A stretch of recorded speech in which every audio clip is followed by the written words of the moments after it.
I want to leave you with this very informed position that Sadhguru ji took on the hijab controversy. Listen in and please write to us what you think about this issue. Let me pick up, the current example of the hijab controversy. In Karnataka begins from a school, then it's not localized there, it just spreads, becomes a national issue in Supreme Court, in different courts, and just look at the way the atmosphere is vitiated. People are saying hijab first, not kitab first. See, whether you wear a hijab or burqa, or you wear a sari, or you wear salwar kameez or a pajama, what you wear, or you eat khichdi or biryani, all of it comes from soil. So soil is a tremendously unifying force. Instead of looking at aspects of life which puts us all together, we are continuously looking at aspects which divides us. Soil is a universal thing. It doesn't matter who you are, what religion, what race, what nationality, what gender, or whatever else you think you are, you come from soil and go back to soil. So this can become a major unifying force. But many people have stopped sending their daughters to schools. In school, the issue is about uniformity. Where do you stand on this? In schools, should children be separated from each other in the manner they look, or should there be a dress code that makes everybody look equal? Where do you stand on it? See, when you're in school, that means you're still considered a child. Below 15 or 18 years of age, you're considered a child. When you're a child, you should not be fed with the poison of division. When you're a child, you must grow free of those things. It's very, very important. How you do it, for each culture it's left to themselves. But it's extremely important, children need not grow in the exact mold of the previous generation of people.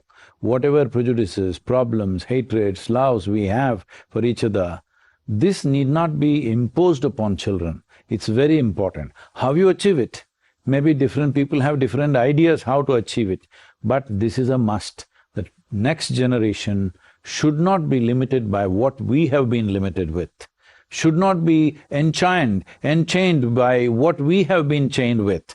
It's very, very important that we do that for every generation. This is a fundamental responsibility of every parent, every adult, every teacher, that the children do not pick up the prejudices that you have lived with. But parents and children, this is not an equation only about parents and children. The whole national politics is involved in it. What do you do in a situation like this? That's not like that. There are vested groups, you said. They are definitely there.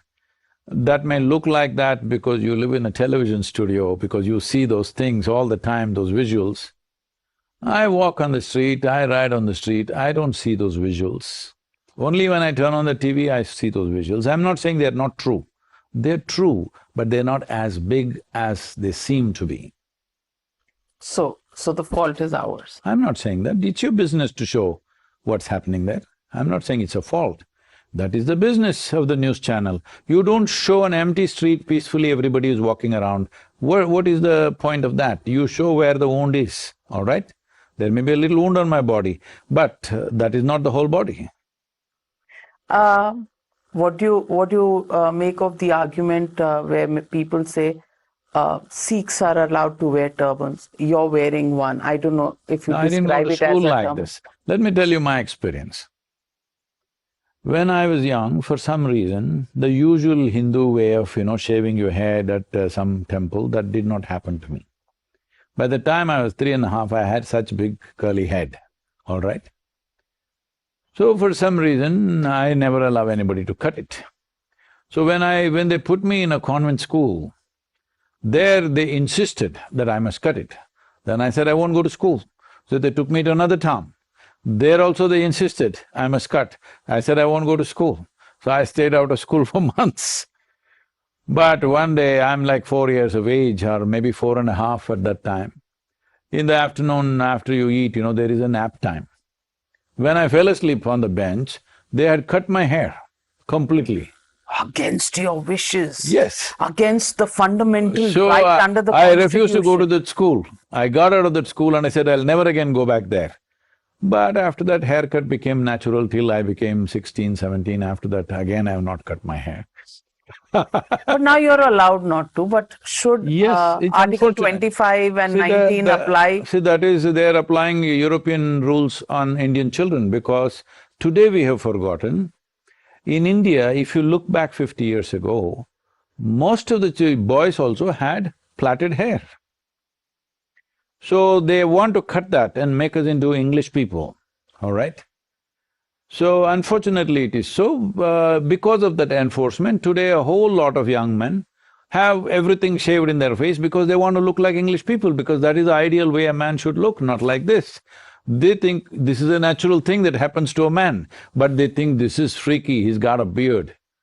No, that is freaky. You don't know why you're shaving yourself. People can give an explanations, but you don't know why, all right?